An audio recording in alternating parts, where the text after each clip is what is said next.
एक शांत और सुंदर शहर के पास एक बहुत पुराना और विशाल बरगद का पेड़ था, जिसकी मोटी जड़ें जमीन में गहराई तक फैली थीं और ऊंची डालियां आसमान को छूती थी।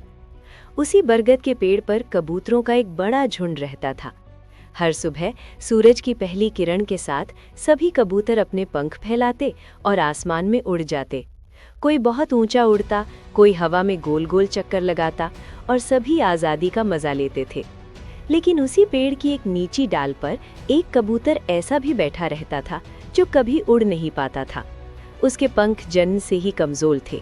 जब भी वो उड़ने की कोशिश करता, उसके पंख कांपने लगते और वो नीचे गिर जाता।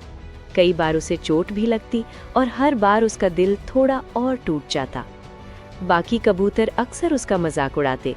कोई कहता कि ये तो जमीन का कबूतर है, तो कोई हंसते हुए कहता कि इसके बिना पंख होने से झुंड की शान खराब होती है। उनकी बातें उसके दिल में तीर की तरह चुभती थी। वो अकेले में रोता, लेकिन किसी को दिखाता नहीं। हर सुबह वो सूरज को उगते देखता और मन ही मन कहता कि वो अलग है, लेकिन बेकार नहीं है। एक दिन उसने झुंड के सबसे बूढ़े कबूतर से पूछा कि क्या वो कभी उड़ पाएगा। बूढ़े कबूतर ने प्यार से उसकी आंखों में देखा और कहा कि उड़ान सिर्फ पंखों से नहीं होती, उड़ान हिम्मत से होती है। ये शब्द उसके दिल में गहराई तक बस गए। कुछ दिनों बाद शहर में भयानक तूफान आ गया। काले बादल छा गए, तेज आंधी चलने लगी और मूसलाधार बारिश होने लगी।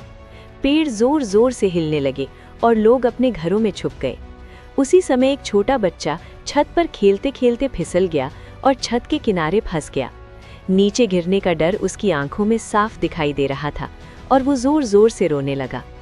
आसमान में उड़ते सभी कबूतर डर गए और तेज हवा से बचने के लिए दूर उड़ गए। लेकिन वो बिना पंख वाला कबूतर सब कुछ देख रहा था। उसका दिल जोर जोर से धड़क रहा था।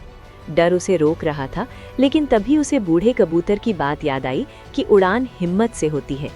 उसने खुद से कहा कि अगर आज भी वो कुछ नहीं कर पाया, तो उसकी जिंदगी का कोई मतलब नहीं रहेगा। वो तेजी से पास की छतों पर दौड़ा। बारिश में भीगते हुए, फिसलते हुए भी वो रुका नहीं। उसने जोर जोर से आवाज लगाई ताकि लोगों का ध्यान जाए। तभी उसकी नज़र छत पर पड़े एक लंबे कपड़े पर पड़ी। उसने अपनी पूरी ताकत लगाकर उस कपड़े को अपनी चोंच से पकड़ा और नीचे गिरा दिया। लोगों ने ये सब देखा और तुरंत सीढ़ी लेकर आए। कुछ ही देर में बच्चे को सुरक्षित नीचे उतार लिया गया। बच्चा मुस्कुराने लगा और उसकी माँ की आंखों में खुशी के आंसू आ गए। कुछ समय बाद बारिश थम गई और सूरज फिर से निकल आया। सभी कबूतर बरगद के पेड़ पर वापस लौटे। जब उन्हें पूरी बात पता चली तो वे सब शर्मिंदा हो गए। बूढ़े कबूतर ने सबके सामने कहा कि आज इस कबूतर ने उन्हें सिखाया है कि ताकत दिखाने से पहले दिल बड़ा होना चाहिए। उस दिन के बाद किसी ने भी उसका मजाक नहीं उड़ाया। वो कबूतर कभी आसमान में नहीं उड़ पाया, लेकिन उसने हिम्मत, समझदारी और अच्छाई से सबके दिलों में सबसे ऊंची उड़ान भर ली और सबको ये सिखा गया कि हर किसी की अपनी उड़ान होती है, इसलिए कभी भी किसी को उसकी कमजोरी से नहीं आंकना चाहिए।